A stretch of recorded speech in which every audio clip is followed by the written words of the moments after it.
Today on the Podful of Saints, we have a special guest, someone who was born in St Albans, made his mark in local youth football with Colton, scored a hat-trick on his debut for Hertford Town, quickly joined St Albans City, then went to Fulham at the end of that, before the end of that season, less than a season with us for an absolute pittance. We'll come on to that in another podcast.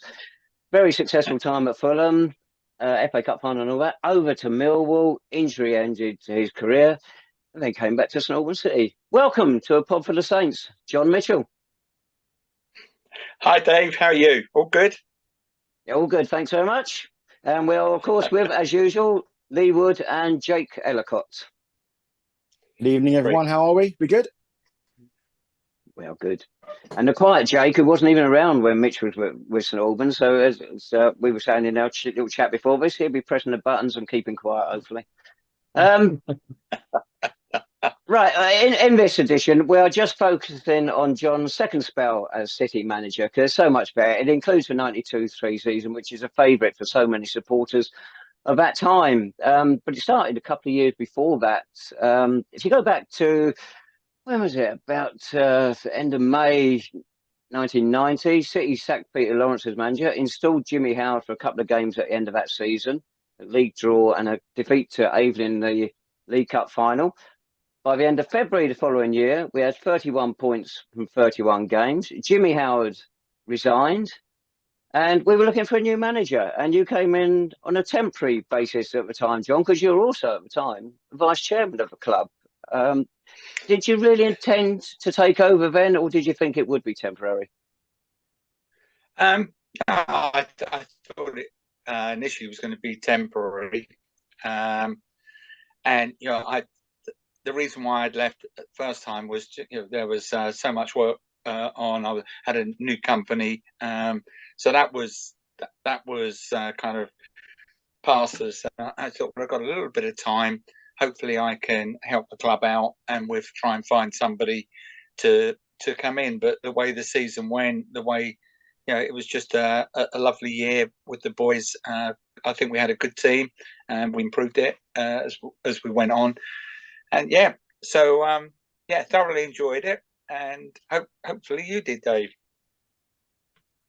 I enjoyed every minute you're at the club, John. Hello? Simple as that. Enjoyed every minute you're at the club. Hope you can hear us loud and clear. You had to make some changes to that side when you came in 91. One of your early signings was Michael Dansley from Peterborough United. An important signing. Yeah, he was. I mean, because of, I suppose, my playing career and relationships with various managers, that opportunity come up because of that. And, I met Mickey, great lad, lovely lad. And, he did us a very good job that year. So, we had one or two others in as well. Mickey was a lovely lad. Played for us, I think, probably. How many games did he play that year? Did you know? I can tell you in a second. I've got a feeling it was 6 with 4 goals, if I remember off the top of my head. Should come to that in a second, John. Okay. 6 games with 4 goals. Yeah. Okay. Yeah, which is it's a good return. I can't remember what happened to him. Did we sell him on or what, or push? You did sell him on. The following season, you sold him. I think it was 22,500, including VAT. So it's a rather good bit of business. Well, as you know me, Dave, I always love to have. Funny enough, we never had it at the club before. I don't think, or we did with Tony Kelly and one or two other players, but I made it a thing in my time when I was at the club. I would always try and sell, but always do it on the basis we make money and we bring in players to take those positions. And sorry, that's we've disappeared a bit of it, I think.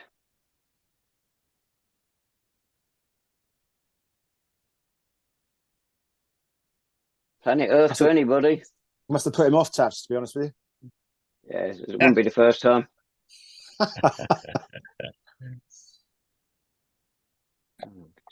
Hi, buddy. Okay. You still there? Welcome back, John. Yeah, no, God knows. Anyway, yeah. So I think selling Mickey was, primary. I mean, I think I got him for next to nothing, didn't I? I think it was a free signing. Yeah, I think you had to drive up to Peterborough actually to sign him yourself. Yeah. I think you drove. Yeah. I was reading through the notes. You drove down to Clive Moyse's house in Dunstable afterwards to make sure he's registered in time to play for us. And when, sure enough, he scored twice on his debut, and we got a rare home win because we were struggling for wins. You were talking about your contacts in the game. Yeah. At that time, obviously you've been out of it in the manager and coaching side for a few years, and you had as your assistant Ron Duke. You couldn't get two more different characters in the game, you and Ron. And you had a couple of spells working together. Yeah. How was it? Yeah, no, listen, Ronnie was a lovely guy, very passionate, extremely passionate. Yeah, at times we saw things a little bit different, but, I was the manager and he was the number two. And, he didn't really cause me any issues at all. He was just, Ron is a lovely person, did a very good job, and thoroughly enjoyed working with him. Yes, he had a couple of decent spells with the club. Right, by the end of the season, you got us up to 45 points from 42 games, so we avoided relegation. And then you made the decision you were going to carry on as manager. Was it quite obvious by then? Yep. And also, had we had many candidates applying for the job? Well, yeah, I know we had one or two, but it was, I think, something that I felt I could get the team up that following season, and we had a really good side. Did we have Clarkey then? No, well, a final game of that season, John, was against Wivenhoe, beaten 1-0. Yeah, and you did rather well from that game because during the summer you went back and got their players Paul Price, Jimmy King, Gary Brooke, and Steve Clark. Now, when we were talking the other week, you snuck in there quite quickly, didn't you? Yeah, I mean, listen, I knew that they were really struggling financially at the club, and they were. I think they needed that they were after a minimum 5,000 for Jimmy King and Stevie Clark. That was the first two, and I think I had 2,250, something like that. So and I let it go to virtually the deadline, and then just called them and said, look, I'm interested in taking two players, Jimmy King, Stevie Clark, and I've got £2,000. And they went, no way, absolutely no way. I went, well, sorry, but that's all I've got, guys. So I kind of put the phone down. And then within an hour, I had a call back saying, look, John, we understand, we think you got more money than that. And I went, I haven't. I said, that's all I've got to work with. And so we argued a little bit. Anyway, I then said, well, look, I'll give you an extra £250, but that's it. And if you want to do the deal, you can do it now, or we can get the deal done, or just walk away from it, and that's it. And obviously, we got the deal done. And in fairness, that was the best.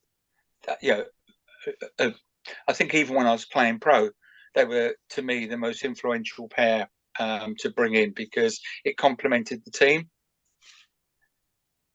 And I think it kind of set us off on a really good run. And them two playing together, they knew each other.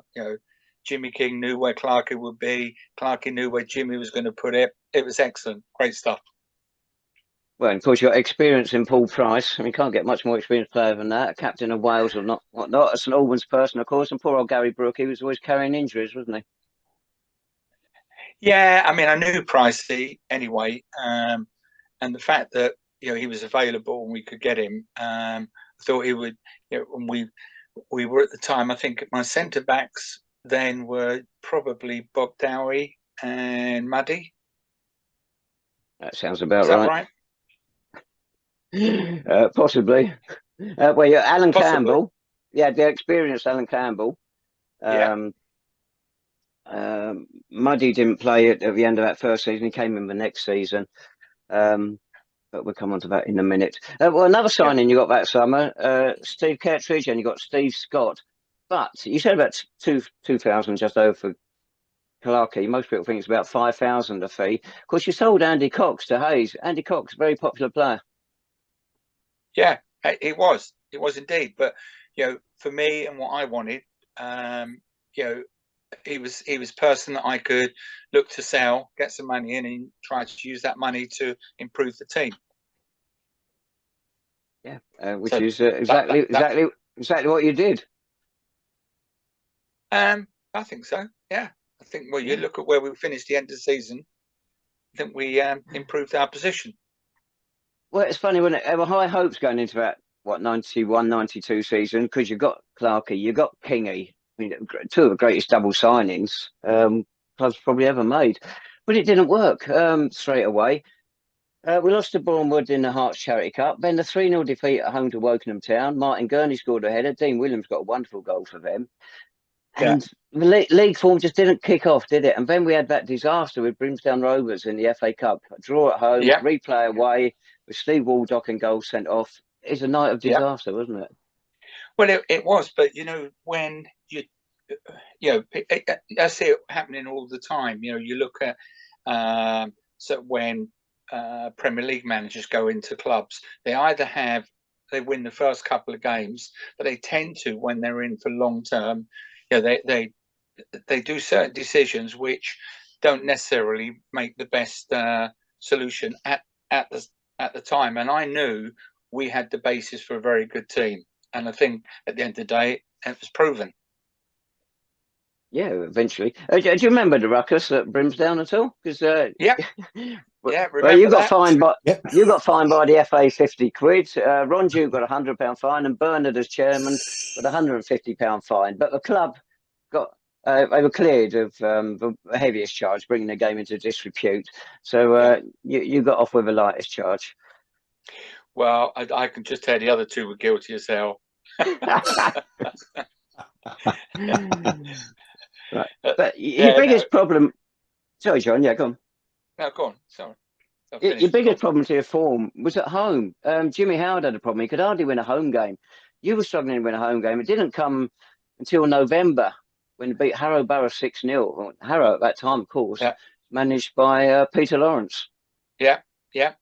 And we had a little bit of bit of work to do on that one, but I mean we did it, and it we would all the time we were improving in the way that I saw the team, and I felt that we're having a much better shape about us.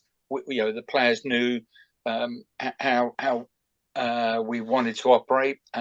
It's like when I first went, I think when Paul Miles was playing, I decided everybody in the team throughout, if you're playing a ball into Paul Miles, you play it to his feet in the box. Whenever you see him, just knock it to him in the box. And we had so many penalties that year because he had a great skill about he would turn people, and he'd get pulled down or kicked or whatever. So it's little things like that you add to the team as you go along. So, and I knew in those days with Paul, it was obviously earlier, but he was such a great player, and I'd love to have kept him and had him there for a bit longer, but obviously injury took its toll.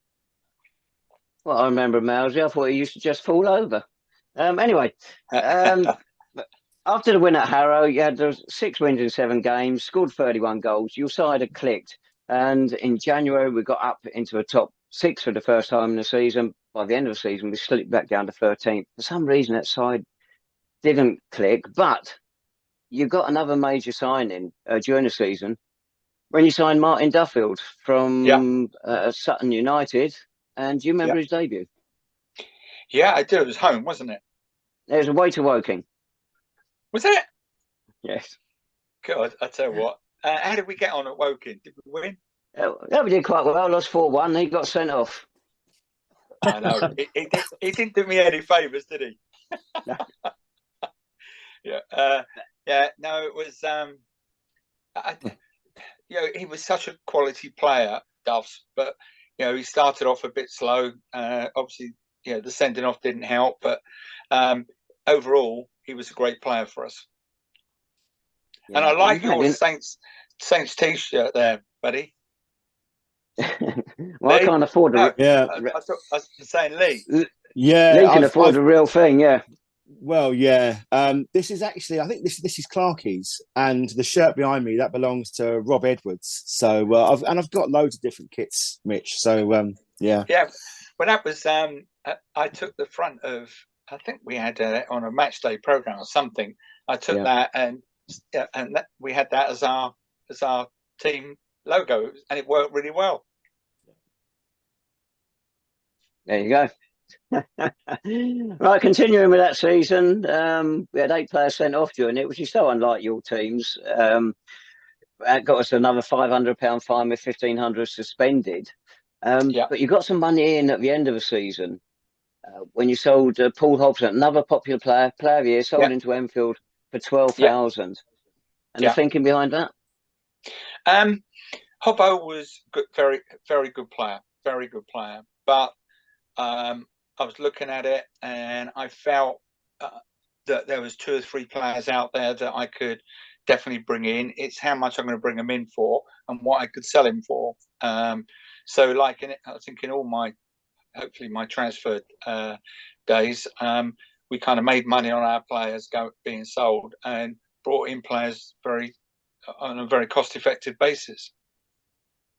So for me, it was how do we improve our team, or if we didn't improve it, then not make it any worse and make it more cost effective. And I think I did that. Yeah, the season finishes 13th place, just tucked in 40 odd points behind the league champions. But we were safe, and the foundation was laid for next season. You've got a lot of your squad there, and as we'll come on to in a minute, you strengthen it in the summer. In the end of the season, a bit of relaxation, off to France for a couple of games, and you dusted down the boots in both games. Came on midway through the second half. The first one actually refereed by Steve Truelock. Well, listen, I come on as a number. That was all I was. So it was, but my ankle was pretty bad, but it was nice just to kind of get out with the boys and and effectively let your hair down a bit as well, because I think we had a really good time down there. We were staying at what was the Ken Hill. Sorry, Ken Hill holiday homes. Yeah. And I think we ruined that for him, but I don't think they call them holiday homes anymore. Anyway, but no, it was really good, and I think we enjoyed the games. We played well. What was the scores? Do you know what the first one against some small side? That was a 4-1 win. You came up early in second half just to steady it down because it was getting a bit rough. The reports of the games, French ones translated into English, they accused us of all physicality, which is a load of rubbish, of course. And I know nothing about French, but they kept shouting at Truelock, "Couchon," which apparently is pig. I mean, that's a dreadful insult to a pig, isn't it?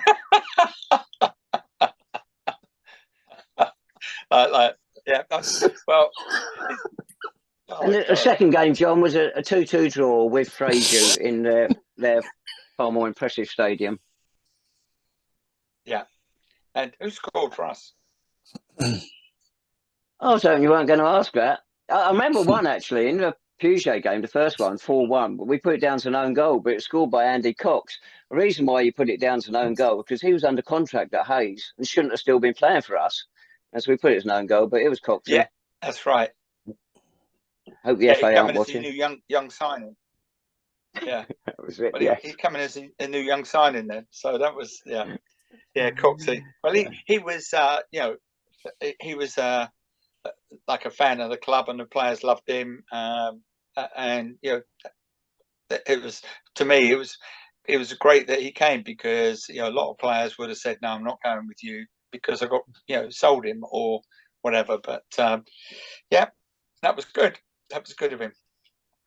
Yes, and yes, very good time we had at Ken Hill's place there. Right, 92-93 season. Now this is a big one. We skirted over the first 1.5 seasons very quickly because this is the one people want. Lee, your first proper season of watching St Albans, what were you hoping for? I wasn't really sure. So my dad watched a few games, and he thought he'd take me along, and he didn't expect much because we'd got rid of players like Hobson, Lee Bozier, John Lacey, and he just thought he'd bring me along to the game. My first game that season was the FA Cup third qualifying round replay at home to Stevenage Borough. And obviously, it's a thing, isn't it, Mitch, where there's a rite of passage in a little boy's life when you go to your first game and you just fall in love with the club straight away, whatever club that may be. And that was the night for me, because Clarence Park, and I still get goosebumps to this day, Clarence Park under the floodlights, and Taz is gonna sort of tell me, you know, the ground looked quite packed. You know, there's got to be over 1,000 there, and it was just the atmosphere. And I've been to Clarence Park before, but it was like a few sort of end of season games the year before, and I didn't really sort of get into it. This was something different, and it was just spellbound, absolutely spellbound. And of course, we won, and it's easy to fall in love with a team that is winning. But I think more than that, I think it was just the characters in the side. You know, you've got your likes of Muddy, who was growling and foaming at the mouth at the back, and then you've got the skillful, graceful wingers like Sean Brett and Jimmy, of course, and then you've got like the maestros in the middle. You know, your Cochrans and again that perfect balance. Duffs, of course, but he was the perfect foil for that, right? And everyone adores Clarkey, quite rightly as well. Yeah. But I think that Dino playing alongside him, Dean Williams, is often sort of overlooked, because his role in the success of the side was absolutely, you know, majestic. And I don't think Clarkey really would have been as successful in that season without Dino, because, you know, the two complemented each other so well. And from then on, we won under the lights, and it was, I think we had a home game the very next Saturday, and I went along to that, and I brought my friends with me. I was in the first year of secondary school. I brought all my mates with me, and they loved it. And even to this day, you know, the style of football that we play, they still go, and they're still my friends. And I think what it is now, people looking back at the season when we got promoted into the conference, and there are now kids who come to Clarence Park today, and they will look at Sean Jeffers in the same light that I look at Steve Clark. And you know, it's there's something about it that just pulls you in, and it makes you fall in love. And to be honest with you, the way we were playing, the football we were playing, it was years advance of anything else that league could possibly offer. So I think that was the starting point for me, and it only went on to great things. Yeah, well, listen, that's good of you, you know, to summarize it that way. But you know, for me, it was a continuation of when I first went back in and I wanted to improve, and there were certain positions I felt we could have got a little bit better players in. So, you know, the bit of jiggling going on, getting the right blend, but you know, having cracked it, and I felt very comfortable with that team. You know, that team I knew had a great set of players that played for each other.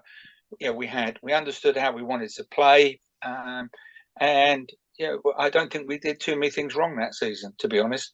You know, apart from getting Chesham, allowing Chesham to beat us by a point, I think. But you know, that was a real quality team, and Chesham were fantastic, really good side. So, and you know, ultimately, the day Chesham didn't want to go up. We did, but that's where, you know, the what was it called, the conference, Vauxhall Conference, and you know, we had you know, an issue with them, and I remember the call. And well, we're coming to that later, Mitch, because we're going to go through the season, so we'll come to that later. Lee mentioned Alan Cochrane there. Now, he came back start that season just basically to get fit with us, because you still hope to get a pro contract somewhere, but of course he didn't, and so you ended up with Alan Cochrane and Martin Duffield in the mid. Well, it's a lumbering we all enjoyed with those two players in the middle of the pitch. So we knew we had the foundation for a good side. And for you to get those two together, you must have been rubbing your hands. Yeah, I mean, Cockers is just a different class. Great player, great vision. Duff's was kind of like the quieter of the two, if you understand, from a playing perspective. But never put hardly a foot wrong. When he got the ball, he always used it correctly. Cockers was the flamboyant guy, and give us a little bit of difference in there. But I think, again, I come back to, when I look at the side and you look at that diamond of a midfield, kind of, you've got two Cockers and Duffers, and then, at the back we had Bob, Stroke, Muddy. Who else did we have at the back? Dean Murphy. Dean Murphy. Dean Murphy. Coming on to Dean. Yeah, go on. Sorry. Yeah, and then we had Clarkey up front, Dean as well, and that kind of diamond was very key for us as a team, and I knew that we had that quality there. So, we didn't have to do too much to it. Yeah, you had Paul Price, Peter Risley. You brought in as well. You got him in there. Peter Risley. Oh yeah, Rizza, and of course Muddy. But previous year you went back to Wivenhoe and pinched their best players. This time you picked another club in trouble. You went to Finchampsley Road and pinched Wokingham Town's players. You took Martin Gurney, Gary Westwood, and Dean Williams. What a trio of signings they turned out to be. Well, you can see this a little bit of strategy there. That the Wivenhoe one was done out of pure. They were in financial mess completely, and Wokingham was pretty much similar.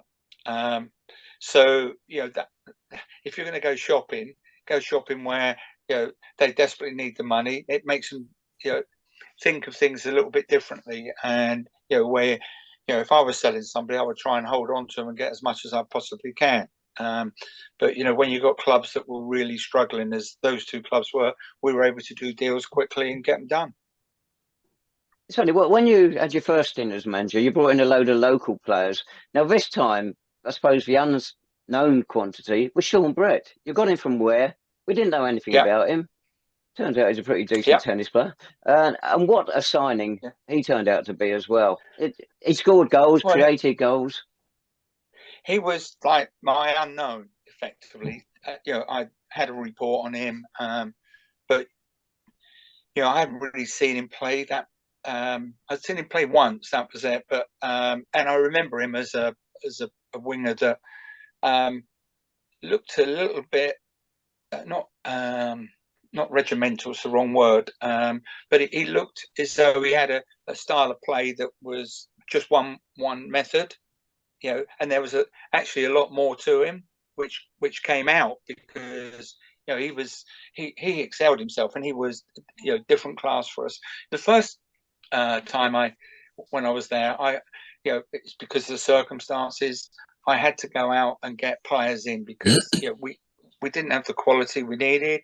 So I went to Sardridge, got Stevie Oliver. I went to London Conley. Can't remember what I got from London Conley now. Who was London Conley? Probably Steve Murphy. I would have brought out that way. Yeah, I got Gary Keane as well. So picked out the best talent locally that you could have, and they were all good players. Every one of them was a good player. So it didn't harm the team, and in fact added. And that was one of the things that I think towards the end there, we had a good quality group of players, and it was a shame that what happened with the conference. Do you want me to talk about that now or not? No. Later on. That's much later on. Plenty of time for that. Okay. All right. Right. The Open Day Overseas League season. The previous season was a disaster. A 3-0 defeat under Wokingham, and we failed to really kick on after that. This time, we played Dulwich Hamlet at Bromley's ground, 5-0, 2 for Dean Williams and 3 for Steve Clark. your team look complete on day one. It was a stunning way to start. The performance was tremendous. Yeah, and yeah, I have to say, it kind of was deserved as well, because the lads had really come together well. And I remember getting ready for the season. You kind of, every manager thinks they're going to win it, or most managers think they're going to win it. But I generally had that feeling that we were the side to beat, and I don't think I was wrong there. Obviously Chesham had a little bit more to say than us, but I think we deserve to have the opportunity to go up. But that was not going to be the case. Right, we started the season with 8 games unbeaten, including a 7-2 thrashing of Wokingham. The 2 late goals by, I think he came on a substitute, Bradley Anderson. Now, he was one of the ones who you looked to pick up cheaply, and it looked like he was going to go on to big things. It didn't come off for him, did it? No. I'd seen the lad play, liked him, liked what I saw, and just thought he would kick on a bit. And I think that, sometimes when a young lad, and he was young, he's come to us and he was playing with Clarkey and the rest of the players, and I think he was overawed a little bit, if I'm being honest. However, he had all the qualities, and we had a couple of clubs ring us up about him as well. So and that was something I was encouraging as well. As you know, one of the things of, if you're going to sell somebody, you've got to create the awareness of him. And we had 2 or 3 clubs look at him. I can't remember who. I can't remember what happened to him in the end. Did he stay at the club? He stayed for a while. You tore his contract up later in the season, and he just went round local clubs. Yeah. And sadly, didn't go on to have a career, which we hoped he would. Right, but one of those things, you move some players on, that happens. Some doesn't have to. Yeah, it happens. That happens in the game, and yeah. Right, we're getting close to when Lee started coming. The draw with Stevenage in the FA Cup. We'd already beaten them 2-1 at home in the league. 2 goals from Alan Cochrane. Fantastic game that was. And then the 3-3 draw at Stevenage. I don't know if you remember it much. Duffield got an equaliser from the penalty spot deep into injury time. Coppers admitted when he was on here last year, he may have taken a bit of a tumble for that one. But the roar apparently could be heard at Nebworth when we got that equaliser. Can you remember the game at all? Because Stevenage was different then. You're standing on muddy banks. It's not the stadium that it is now. Yeah. No. Well, I remember the manager, Paul Fairclough. Yeah. Yeah. And there was people said there was something going on, but we didn't like each other or whatever. And in fairness, I didn't mind Paul at all. But probably the other way around is probably a little bit different. But the bottom line was, I just used to go, okay, if he's going to be like that, I just ignore him and just get on with my stuff, and that's what I did. And we always, I don't think I got beat by Stevenage, did I? No, you didn't. We played them, I think it was about 6 or 7 times between the start of February and the end of the year. And I think we won 6 and drew 1 of the 7. It's quite a phenomenal record you had. Unfortunately, they turned it round the following year. The game that Lee mentioned, a replay with Stevenage, the gate was announced, I think it's 1700 odd. Somebody in the club finally admitted a few years later it was 2200 odd. I still think they trimmed about 500 off. But we you've been angling on that one many years, and we went on the cup run. And Telford, the 4th qualifying round. Were you there, Lee? I wasn't at Telford. A little bit too young, but I mean, I've seen the pictures, I've heard the stories, cold feet in the bar and all of that jazz. So you boys take it away. Right, Colfer's in the bar before the game because Martin Duffield supposedly failed a late fitness test, John. Yeah, if you remember, I don't. It was a game. I think I wasn't there. I was ill. But you keep telling me I was at Telford, and do you know what? In my head, I probably was, So, but I can't remember the game. I remember, Clarkey scored as well, didn't he? He got the winner 4 minutes into injury time, I think it was. Cochrane scored the first one from a penalty. And I've checked my notes, and I've done an interview with you after the game, so I assume you were there. Well, I think it must have. It just shows how quick I was. Yes. Yeah, well, I must have been there because I can't remember. I can't remember the goals. That's funny, No. But we. I think if I remember some of the game, but I still don't believe I was there. But the bottom line was we deserved it. We played. I thought we give them we could have won a little bit more if we'd had a bit more luck. But the bottom line is we were through. Yeah, they came at us late on in the game, but apart from Clarkie's goal. But generally, yes, we had the upper hand. A couple of days after that, we played Tring in the Hart Senior Cup. And I think Dean Williams scored 4 in that game. But then we followed out with Clarkie getting 3 at Harrow. The FA Cup first round, then, the big one. Cheltenham Town at home in the first round. Crowd of over 3,000. Yeah. We weren't at our best, were we? No, I remember we'd had a kind of pre-match lunch down at Westminster Lodge, Westminster, and we went through everything and told the boys this is what we want. Pretty much how we played most of the season. And there was a couple of players that we just had to be a bit wary of. But the bottom line was, we kind of caught ourselves up that day. We didn't play anywhere near where we could, and we lost. And that was a shame because, as you say, it was a great crowd. The one thing I was very pleased about was building the crowds as we went along. Every time you get a good crowd, like 3,000, whatever it was, next time, okay, you're not going to have 3,000, whatever, but you're going to have, 200 more than what you normally have, or whatever. So, that was pretty consistent, and we did that. We were very, very fortunate. We had loyal fans as well. Got to say that we've got a couple of them on here, Dave. As a young kid watching City then, Lee, FA Cup first round, it doesn't come much bigger than that. We're not going to make the final. That must have been quite a big day for you, and I hope you were at that one. I was, yes. So, I mean, I didn't sleep much the night before. It was, FA Cup first round. Grandstand was sort of giving it a little bit of a plug as well, which was amazing to hear St Albans City mentioned on Grandstand. I mean, I was so excitable. So, I mean, I am still now, to be honest with you. I got into the ground at like 12:30 and just sort of sat there and sort of soaked it all up because it was such that big a deal.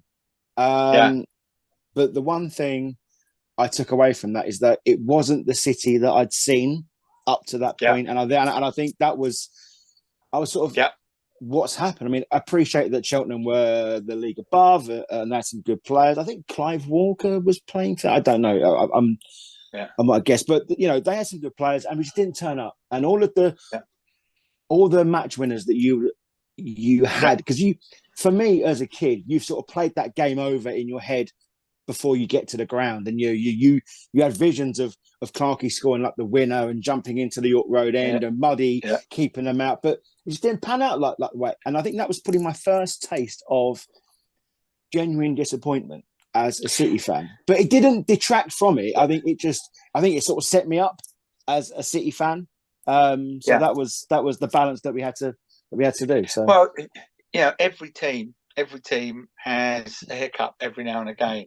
And that was how I saw it. It was a hiccup, and we didn't need to go and change anything. Just come back the following week and play, football, and continue with what we were doing, and we did. So, but that was, it was very disappointing. We had an off day, and in fairness, they didn't play that well either. If I, my recollection of the game. But we were kept knocking on the door, but we were knocking on the door too far out, if you understand what I'm saying. And ultimately, we got our comeuppance. But it was a nice season. The FA Cup, changed dramatically now, but was fantastic for us. And it did a lot. I think it made a lot of fans aware of the club, and a bit like you, Lee. Like what you were there because you've been a fan for a little while, and so there was lots of other kids that come along who picked up from that game. So yeah, it was nice. It was nice, but disappointing. Well, something Lee mentioned earlier about the Telford game, which was, sorry, I should have picked up on it more there. Martin Duffield supposedly failed a fitness test for the game. John Colfer, story is he was in the bar, just about to have his second pint, and you went in and called him out. Yeah. I went, Coles, how many beers you had? And he went, this is my second or third one. It was just, and I went, come on, get your kit on, you're playing some. And that was the great thing about Coles. He could be, everybody's disappointed when they're not playing. But we had a squad, and that squad included players like John, and he come on, did a great job, as he always tended to play this same way. He'd always give you 100%, and there were certain things in his game which were very special to him. But I think possibly if I started with him a couple of years earlier, I think we could have got a little bit more out of him, and maybe even more. He'd have had a better seasons with us. But great player and a good lad, great lad. 4 days after Cheltenham, we're away to Cheshire United, a big game. Bob Dowie sent off before half time. A crowd of 1,400 odd, I think it was, which was the highest in the Isthmian League that season up until then. But Sean Brett and Steve Clark scored. A 2-2 draw with 10 men is not a bad result. And also, Cheshire had won their previous 14 league games. So we did show we could go toe-to-toe with them. Yeah. And, sometimes with 10 men, and this is the kind of thing when you're talking as a manager in the dressing rooms, you kind of like you throw in, well, we've got 10 men that they think they're going to come out and romp us second half. Listen, we've got quality players, so let's just play a little, with our heads here now. We can't knock balls into corners where, that's where players, where Clark will run or wherever. What we've got to do is we've got to play the ball into feet and play off of. Clarkey, so you're going to have to hold the ball up more, etc. And that was kind of like the general discussion we had at half time. Typical Bob being sent off, but that was Bob. Certainly was. We wobbled a bit in December as well. 3-0 defeat away to Grays Athletic. Defeated Aylesbury. I think it was Boxing Day. Steve Clark put us ahead into injury time. Then Graham Wesley scored 2 for them, so it completed a hat-trick to them. So it's 2 successive away defeats. But back we came again. 9 straight wins, including 6 in the league. The quality of the side just kept showing through. Yeah. And that was that. I think from day one that season, as I said, we started off. We knew what we were going to do, how we were going to play, and it was inbred within the team. And so whenever we had a hiccup, we didn't change too much because we knew we were a good team. And it was, could I have improved the team? Yeah, I probably could have done. But I think we had the quality, and that was proven. That was proven, and well, I hope the club goes on and where they are now, because I'm not sure. I haven't seen any games lately, but I think they're seem to be lacking something this year. You could say that. The FA Trophy was also a disappointment. We'd had a good run, got through 3 qualifying rounds, all looked good. Home to Witton Albion at the conference. I take it you're at that one, Lee. Again, it's a game where we weren't at our best in the first half. No, not at all. And I think we had a little bit more possession in the Whitton game from what I remember. But again, I think just the quality told over the course of and I think we matched them in terms of the intensity, but just lacked just putting the ball in the back of the net. And they were quite clinical and they knew what they were doing and they managed the game particularly well. Again, I mean, I was 11. I didn't know much about football. Tav's probably answer, that isn't changed now. So, Yeah. but I think the balance of us making that leap to facing teams just above us in the conference was probably a stretch too far. But you look at the players, and we should have been able to compete on their level, given the fact just the way we play, and we should have been blowing teams like that away on a regular basis in the league doesn't always transfer to the national competitions. Yeah. No, you covered that well, buddy.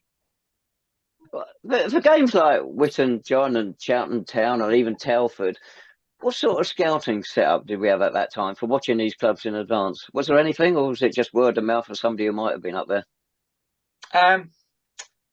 There was one party that I used every now and again, and he did the Telford for us. But invariably, the way I used to think we've got to go out, play our game, play it our way, and we will win it because we've got quality in the team. And obviously not going to win every one, and we didn't. But the bottom line is we had a very, very, very good team, and it was. I could look at it now and go, well, we on the Cheltenham game, I think it wasn't a great game. The Cheltenham game, if I remember, it wasn't a great game, and we didn't really create that many chances. And if we create chances, we would score because of the players we had, the quality of it. But that was a tough one. But you have to learn from those things, and I said to the players each time, whenever we got beat, right, let's look at it. What did we do wrong, and how could you have done anything to help us? And that was just a thing that we used to do when we were pros. When I was at Fulham, we used to analyse, well, why did we get beat? And this is because this, or you weren't doing your job, or whatever. And so I carried it into St Albans, and it was frustrating, but hey, we still won a few after that. That was good. Well, we did. But at the start of February, the conference had met with both us and Chesham United, and following those discussions, they recommended to the Isthmian League that neither of us be put up for promotion because the grounds weren't set up for it. But we'll come on to that later. But that's the first sign things could be going wrong in the February. We played Chesham also later that month at the Meadow. No, we didn't, at Clarence Park. We'd already drawn away. Steve Clark wasn't going to be in it because he was on a skiing trip with his school. Do you recall that? I do, yeah. And we had to work the Oracle. yeah. That was a. I remember that well now. I remember the 3 or 4 weeks before that was kind of got flagged up, and he played in the end, didn't he? Yeah. Well, not only that, he scored with a volley in a 1-1 draw. Yeah, I was going to say. Yeah. So we had another draw with Chesham. We did, but unfortunately, so we're still fairly close to them, but we then lost the next game 3-1 at Sutton. And it looked like it was drifting away from us. We now come on to a game which is in folklore. Away to Carshalton Athletic on Grand National Day, the only day the Grand National was declared void. Lee, your memories of this incredible match at Colston Avenue?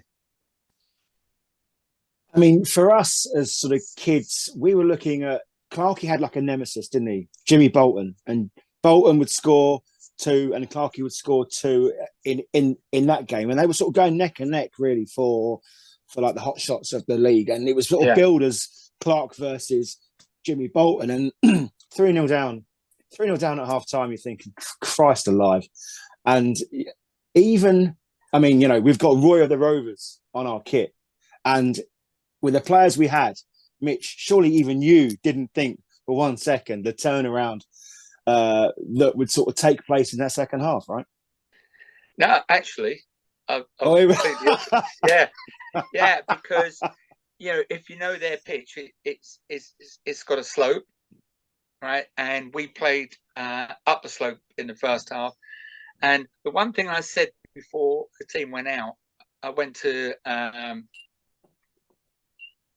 Bob Dowie. I went, Bob, right? This is your one message today. When the ball stops, you come alive, right? Because the one thing about Jimmy Bolton, that's everything he used to do. Ball go dead, he was on the move or whatever, and so I said to him, don't forget that every time the ball goes dead, you come alive. And because what did Bob do? He went out. He had a nightmare first half. Did everything wrong. And I think I took him off at half time. Did I? No, you took Kevin Mudd off. That's right. That's right. Should do most games, really, but there you go. Yes. Yeah. Why was Muddy the scapegoat for Jimmy Bolton's 13-minute hat-trick? It wasn't the scapegoat. It was just that we had to change the team, and I saw us pushing up, and we would definitely play in their half. So I didn't need to have two centre backs that a very good centre backs, that's for sure. But I could get away with one, and that's what I did. And we pushed up. Clarkey scored, I think.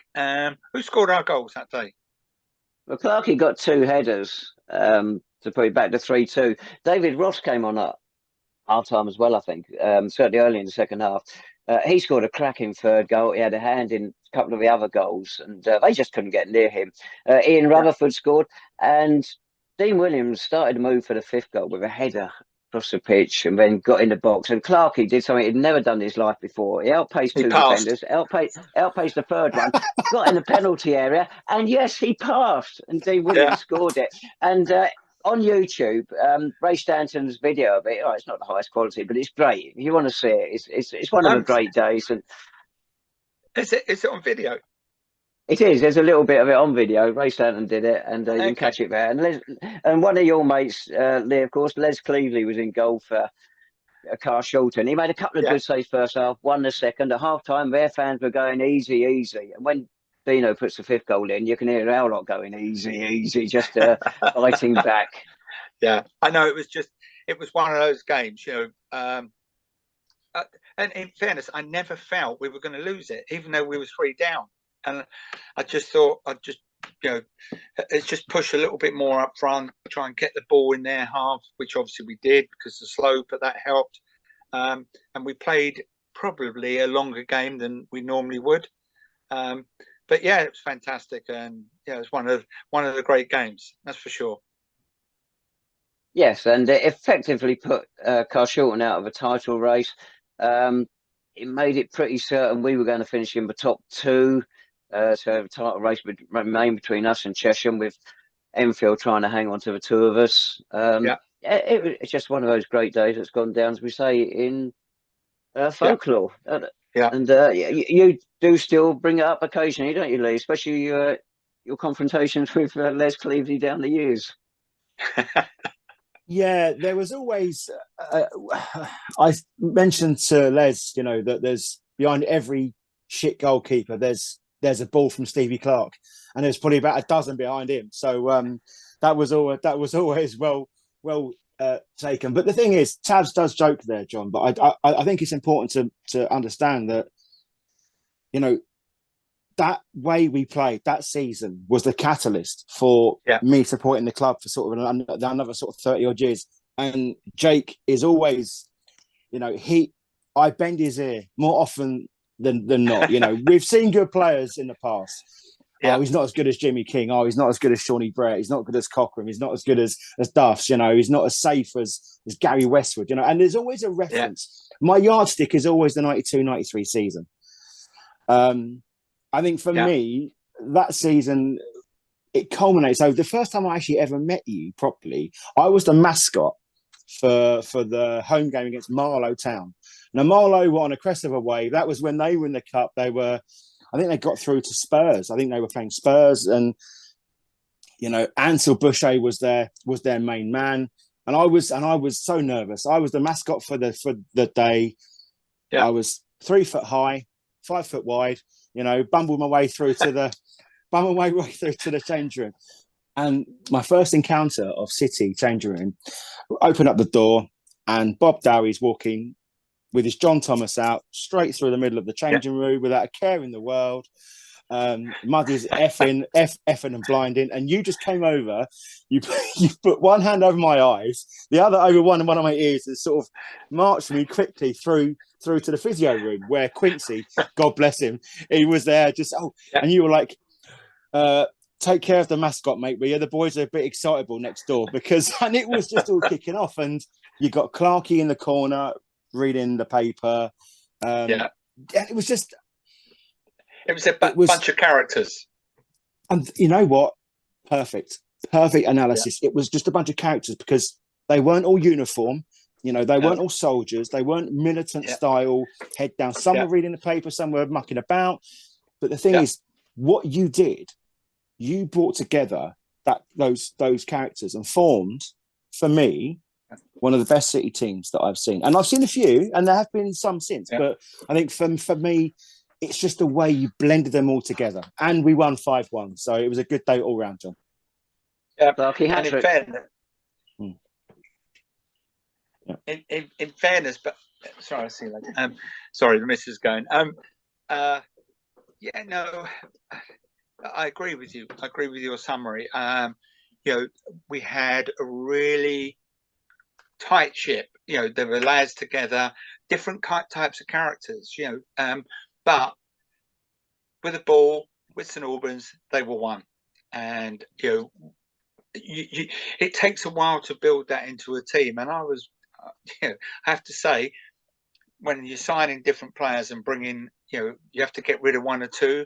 And I know that players I sold was not everybody's choice. But, you know, for me, I had to do that because in the end game, I needed to bring in a couple of players or one player here, and I needed to have a little bit more money.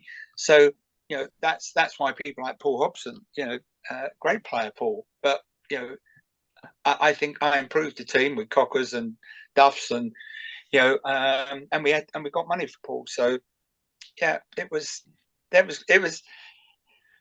great bunch of absolute great characters, and I mean that they were great characters, and that was my my recollection of the boys. And you know, fun enough talking to you guys, I can remember now some of the stuff that was going on. I'm getting too old now to remember anything, but now it's great days. A character on that side was shown in the game at Carshalton Avenue. Will Frith sent an email saying he'd love to hear about your halftime talk at Colston Avenue that day and the bin kicking incident, wasn't it? Andy Thomas asked, how many toes did you lose at halftime in the Carshalton game? No, sorry, that was Dean Williams. We'll come on to Dean in a minute, who asked you that. And Andy Thomas said, did you really ask Muddy to man mark Jimmy Bolton? Well, obviously not from what you've told us already. So yes, the halftime team talk and the bin kicking and the damaged foot. Yeah, I was pretty I was pissed off, if I can say that. I was not happy, man, the way that we played the first half, mainly because of you know, the way that Bob's mind wasn't on picking up Jimmy Bolton. And you know, so coming at half time, Bob got most of it, that's for sure. But I think it was for probably, I don't know, first couple of minutes or whatever, there I just lashed out. And I thought I was just kicking at, you know, something light or whatever, and I smacked my foot into a bloody beam, and I felt crunch. Oh shit! I can't. There's no way I can go to the lads. Oh yeah, whatever. So I went. And it was Stevie Ketz, wasn't it? And I went, Ketsy, you do it. You tell him. You tell him what. And then I went around the corner. And I was going, oh! It was bloody painful. That was. But you know, it was lovely. Second half, we were just, you know, as good a team as I think we could be. Well, Andy says it's always quite entertaining down at Clarence Park at half time because you could stand in that little thoroughfare outside the dressing room between that and the railway line, and they could hear your Yeah, team talks. And yeah. he said they were always quite entertaining. Well, yeah, they were. And pretty much when we needed to have technical discussion, we'd have that. But invariably, most of the time it was laziness or our attitude of mind was not on the game. So that day, as you know, Bob wasn't on his game, and he kind of. The reason why I left him on and the reason why I took Muddy off, it was a bit like, Bob, you got a real point to prove here now, and I just needed to bring somebody else further up the field. So Muddy went, and that was my choice. But it was I have to say it was a great win, and we thoroughly deserved it, and I think you guys thoroughly enjoyed it. And I wouldn't want to do that every week, I'll be honest with you, nor break my toe. But yeah. And somebody, if I remember rightly, somebody trod on my toe about 4 weeks later or 3 weeks later, and it was a bit of a again. But anyway, that was it. That was it. Well, I think Lee's already said about Dean. His part of that season is underplayed. He got 30 goals that season, and Dean said, he said, was Clarkey? I mean, I think we know the answer already. Was Clarkey the best non-league striker you've ever seen? Yeah, and in fairness, I tried to take him to Luton. He was somebody I wanted to have over. When I was CEO there, told the manager about him, and he had a look at him and just said, so. But I had a quiet word with Clarkey, and Clarkey. The problem with Stevie is obviously his school teacher, and he loved that, and you have to respect that. And as much as we'd have loved to have had him there, because he would have been a great success. It would have, there's certain players can go up, and it's the next hill or the next climb or whatever, and there's certain players can do that. And Clarkey can do that, and he had that. He wasn't the quickest, as we all know, but he had the sharpest brain, and he knew exactly where he needed to be. And he had the winger, and Sean Bratt as well. Both of them, although Jimmy was absolutely, he was one of my favourite players I've had.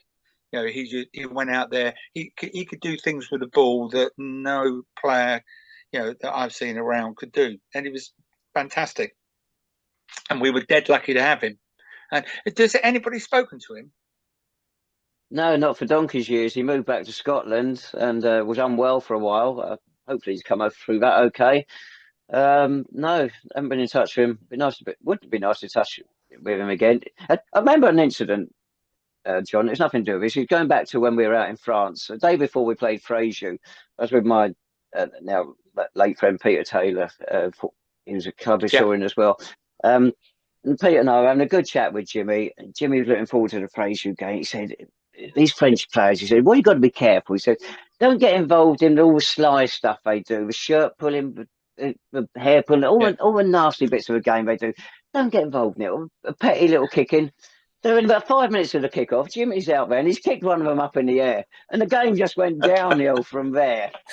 And, that's not the best thing to remember Jimmy for. Because I mean, you praised him up when he was at Ipswich. Bobby Robson said what a talent he was, and it's a shame he didn't go on to have a career in the professional game. Well, and I think when they got rid of him and when he left the club, I think they realised after he'd gone that they probably should have kept him, and it was to our, we had the ultimate gain out of it. I think Wivenhoe were, I knew the chairman at Wivenhoe at the time, and they were effectively a very well financed club, backed by one of the big corporates, which was a glue company at the time, and so that there was no way we could have got Jimmy or Clarkey then, and because I'd seen them before, and then suddenly the club gets issues, and it didn't take long for it all to fall apart. So we did nick their players, and don't have no qualms about that. That's how football operates. In those days, it was a case of can you get a couple of players in, quality players that improves your team. But some managers, in my book, don't go out and get the best players, or they don't get players good enough for their team. And I think hopefully, I think I did that on a pretty consistent basis. Yes, results speak for themselves, don't they? Right, towards the end of the season, Clarkey soon to be enough scored our 100th league goal in the 3-1 win over Bromley. The season ended with a 2-2 draw at home to Sutton, and Chesham winning that day. It meant they were champions. Our season ended with a 4-1 win over Cambridge City in the East Anglian Cup. Of course, your last game as manager was your first game in men's football, and we'll touch this in another one we do with you, was also in the East Anglian Cup when you scored a hat-trick for Hertford Town against Ely City, but we'll come on to that another time. So the season's over, uproar going on. Chesham have already said they're not going to go up. They're not going to apply for promotion, despite having finished as champions. So it should fall to us, but the conference made it clear they wouldn't let us go up. Why? Because of the tree. That's for the excuse they gave us. And I'll be honest with you, I had one discussion with them, and I said, look, if this is what you're saying is how football should operate, right, you've killed it for me, right? Because there's no way I could go in the St Albans dressing room and motivate the lads. There's no way, because just the one thing I think I did well was get the lads wound up for the game and get them playing well. And it just it killed it for me. And they went, kind of that type of stuff. And I just went, if that's what you're going to do, I'm going to leave my club. And I think at the time, did I own 100%? No, I didn't. But Bernard had 50%, didn't he? And I had 50%. Right, yeah, and I had 50%. And I can't remember what I did with my 50%, but I think I said it either goes to the fans or somebody who's oops, sorry, got a moth. I can't remember what happened. Perhaps you can tell me, Dave, because the memory's gone. No, I can't at the moment. But you had other issues during the season because the club wanted a lease from the council, and it became quite a bitter struggle as well. We eventually did get one, of course. And conference had already made other demands early on, so you're having to spend money on building the extra physios room in the stand, which, of course, we didn't own because we didn't have a lease. So that was money which we couldn't get back, if you like. All of that makes it difficult, doesn't it? So the tree, I suppose, was the final final straw or the final branch that brought it all down. Well, it was just any excuse they could find that could stick. And that was it was, anybody tell you the same, the tree, we could have put fencing coming down on either side of the tree, and so just let people walk at the back of it. There was options that were there, but they just didn't want anything. They didn't want us to go up, because I think, if I remember rightly, teams coming down, they were all northern teams. So that's how they, and it's a northern run conference. That's how it was in those days. Yeah, it was Peter Hunter, wasn't it, who we had all our communication with? I think he was connected to Welling United, which, of course, if I remember rightly, back then still had trees in its ground. It hasn't now. The fence has moved to this side of the trees, strangely enough. I may be wrong there, and apologies to Welling if that's the case. But it was just such a bizarre story. And as a young supporter, Lee, what did you make of it? Well, I mean, it was farcical. I mean, I've seen both Nocky and Lee Page fall into that tree, and that didn't budge an inch. So that tree was there for the long haul. It was just farcical. Because obviously it made the Telegraph and it made the national news. So you're thinking, surely the way we're playing deserves a higher level. And to be fair, Mitch, you're absolutely spot on there, mate. Because the thing is, they were looking for every excuse possible. The only thing I would say Chesham had over us was just that consistency. They were workmanlike and they ground out results, but they weren't pretty on the eye. And Tabs and I often have this conversation about teams at this level now. You know, what would you rather have? Would you rather have a workmanlike, militant side that wins and wins and wins? But then you have the entertainers.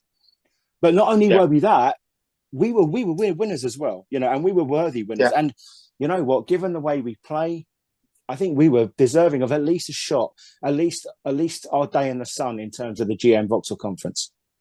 Yeah. No, you've got it bang on there, buddy. You know, and it was a shame. You know, I didn't really want to. Well, I didn't want to leave, but I knew if I stayed, I wouldn't be motivated. And if I'm not motivated in a dressing room, you know, it's not going to happen for me. And so I did, you know, what I thought was the right thing, and you know, moved aside and let somebody else come in. And it was a shame, but you know, it was one of those things. And I think the Conference League were very poor, and the whole communication channels were poor. You know, they kept us out as much as possible, and you know, they didn't want St Albans to go up, and it was primarily because of the northern teams coming down. You know, they like to equal it out, and that year I think there was all northern teams coming down or something. So can't remember now, but so that was it. That was when, and I don't think I kind of went back to St Albans.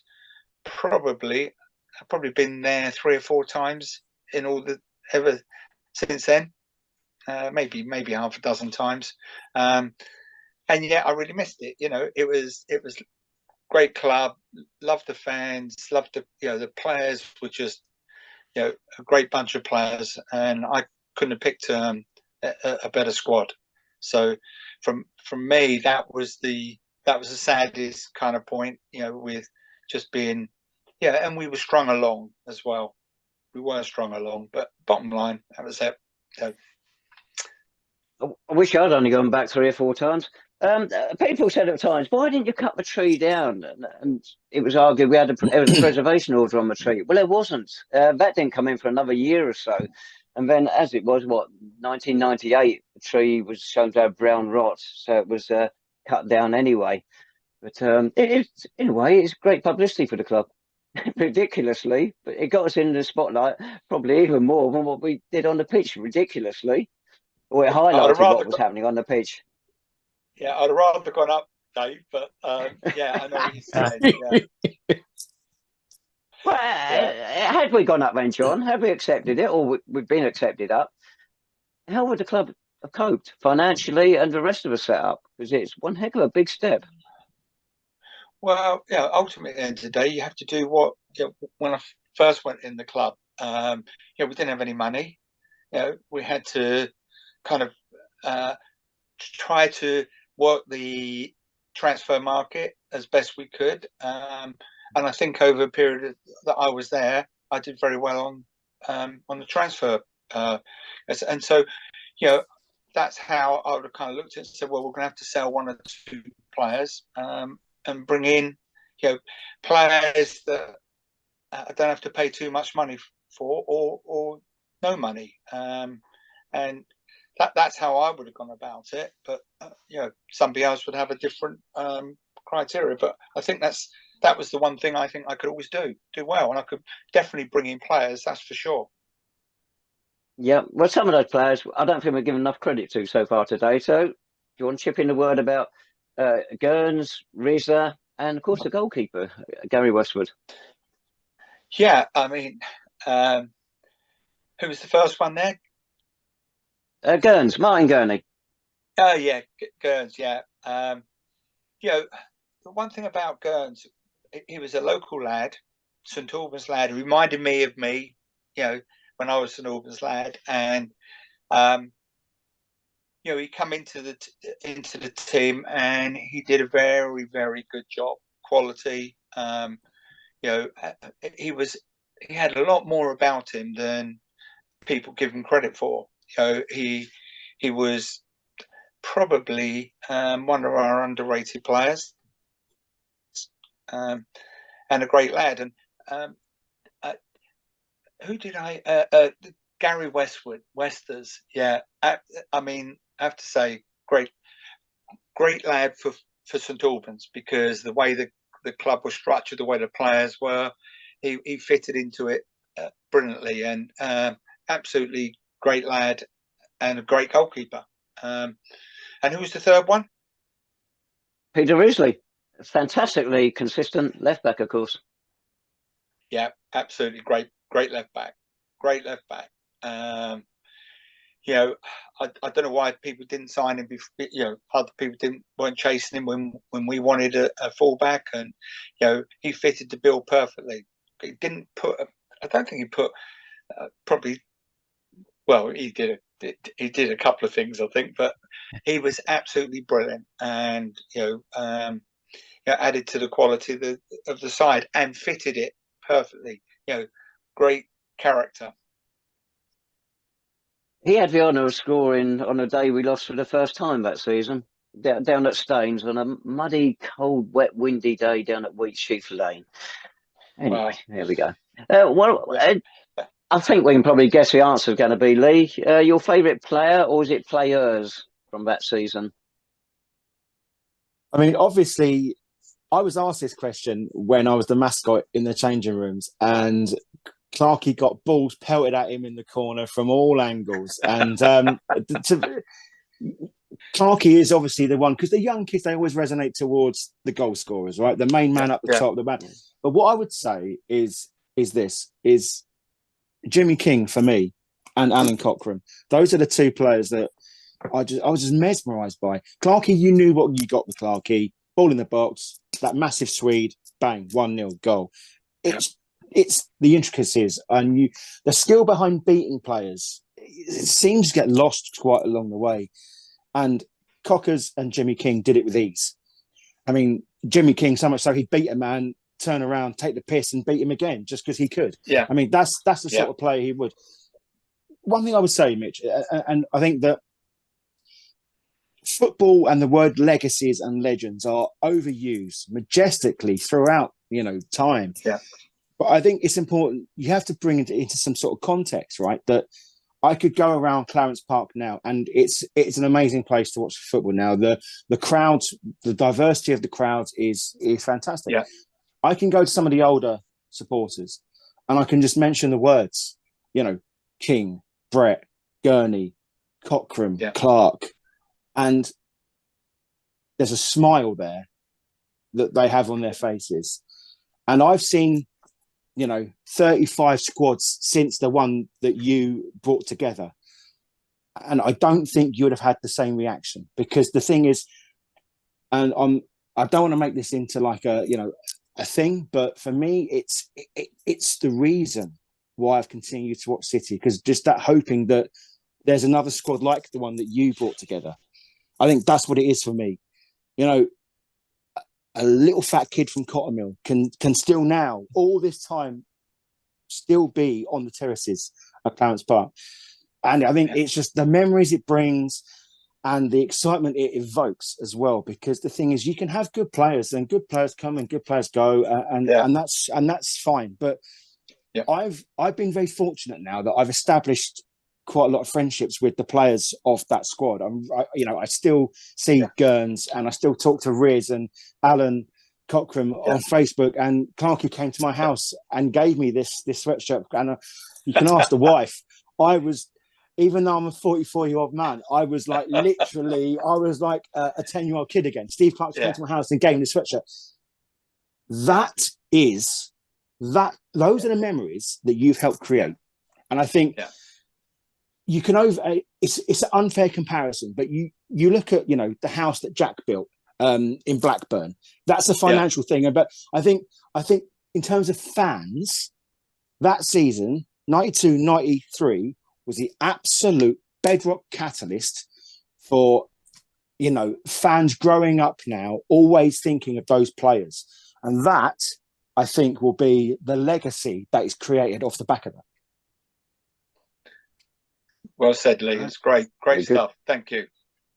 Right, just quickly end on some stats. The players who played the most times for you in your second spell, John, Bob Dowie, 110 games, 1 goal. Jimmy King, 108 games, 8 goals.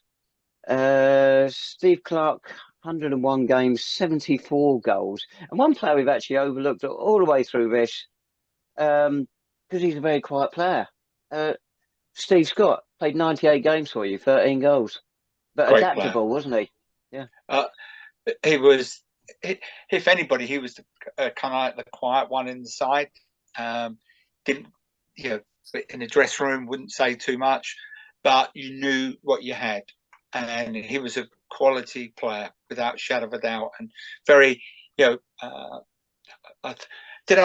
many games did he play? 100. Well, in that spell, he played 98 games, 13 goals. Yeah. No, it's what every manager dreams of, having somebody like Stephen Scott. Great lad, great with the lads. You know, he had that kind of a smile about him, you know, when in the dressing room, when things were sometimes getting a little bit heated or whatever. But, you know, he just had a great mannerism, and, you know, everything about the way we played, he fitted into it. You know, he understood what we wanted, how we wanted to play. Top man. Right. Can't say any more than that. Top guy. Is he still? I don't know. Everybody's still alive, I think, are they? We haven't lost anybody. Not as far as we know from that lot. Sadly, we lost the previous manager you took over from. Jimmy Howard went earlier this year.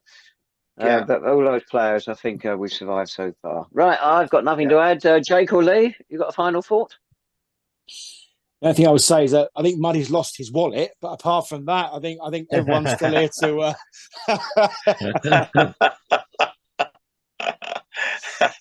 Great stuff. Yes, sir. What about you, Jake, as a new fan? Because you've only been going 20 odd years. Yeah, no, the stories are absolutely amazing. And as Lee said, any chance he gets the opportunity, he'll just go on about this team and John and the team that you oversaw. So the impact you've had is amazing on Albans City and its fans, and it's lasted a long time, and I think it will continue to last a very long time. So thank you very much for those memories that I didn't unfortunately see, but that everyone else did. So thank you very much. Thanks for that, Jacob. Thanks for that. Appreciate that. Right. Thanks very much for your time, Mitch, and thanks to Eve too for allowing you to spend all this time here. Well, yeah, she's gone now. That's it. She's left me. Listen, David, great to be on. Great to, you know, I can remember Lee as a young lad, but I can remember this young lad coming in, and, you know, obviously it was Lee. So, and Jacob's been a fan of late. So it's nice that somebody that's in the club now kind of, you know, has got the similar thoughts, I think, and that's fantastic. So I'm really delighted myself that people, you know, love the team that we put together, and you know, it was very special at the time, and you know, have to sign off at some time, and I haven't got too many years left in us, so good job we did this. Well, very soon we'll go through the rest of your career, hopefully, John, which is going to be absolutely fantastic. I was there for your City debut in 1971, whatever it was. So there'll be some happy days to recount then as well. Great stuff. That's brilliant, buddy. Really appreciate that. Good to see you, Thanks. John. Thank you. Cheers, Dave. Cheers, Thanks, Lee. everyone. Cheers, Jacob. Thank you, guys. Bye. Yes.